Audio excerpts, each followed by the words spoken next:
미국의 강력한 화웨이 제재에도 런정페이 회장은 문제 없다고 말해왔습니다.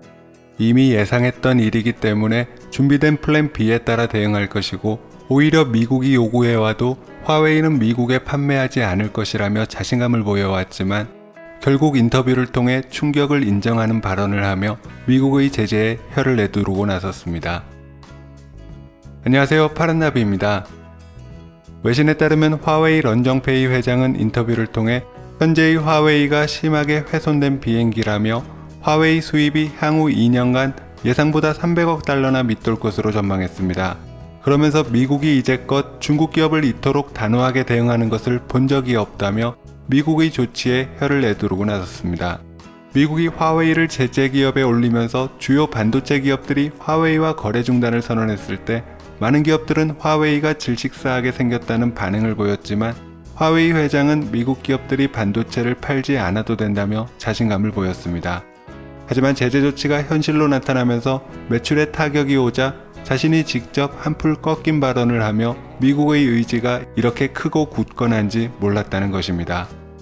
화웨이는 그동안 미국의 제재 효과를 인정하지 않으면서 한편으론 다양한 방법으로 미국의 제재를 피하기 위한 물밑 작업을 해온 것으로 알려졌습니다. 미국 정부에 소송을 제기하기도 하고 여론을 유리하게 가져오기 위한 캠페인을 진행하기도 했으며, 미국 기업들에게는 미국 정부를 향해 로비할 것을 요구하기도 했습니다.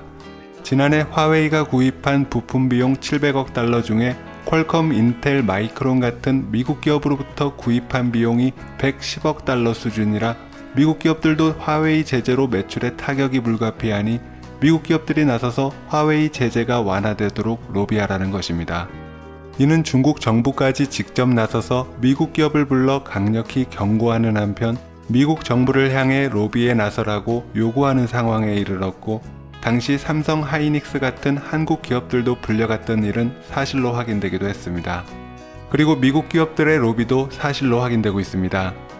로이터 통신에 따르면 퀄컴, 인텔, 자이링스 같은 미국 기업들은 화웨이와 거래할 수 있도록 허용해달라고 요구하는 것으로 확인되고 있는데, 이들 기업들은 상대적으로 보안 우려가 크지 않은 부품의 판매를 요구하면서 화웨이를 도우려는 게 아니라 미국 기업들의 피해를 막기 위함이라고 주장하고 있습니다. 하지만 트럼프 행정부의 의지가 강한 상황에서 이러한 시도들이 생각처럼 효과적이지 않고 화웨이의 타격은 조금씩 커져가자 결국 한 달도 안 되어 과거의 자신감을 한 수 접은 것입니다. 그러면서 미국의 제재는 어느 쪽이나 모두 고통받는 일이고 누구도 승리할 수 없는 일이라고 했습니다. 하지만 런정페이 회장 스스로 놀란 미국의 제재 조치는 트럼프 행정부가 5G 시장에서 반드시 승리하겠다는 의지를 갖고 실행하는 만큼 그의 말대로 누구도 승리할 수 없는 일이 될지는 좀 더 지켜봐야 할 것으로 보입니다. 오늘 파란나비가 준비한 소식은 여기까지입니다. 시청해주셔서 감사합니다.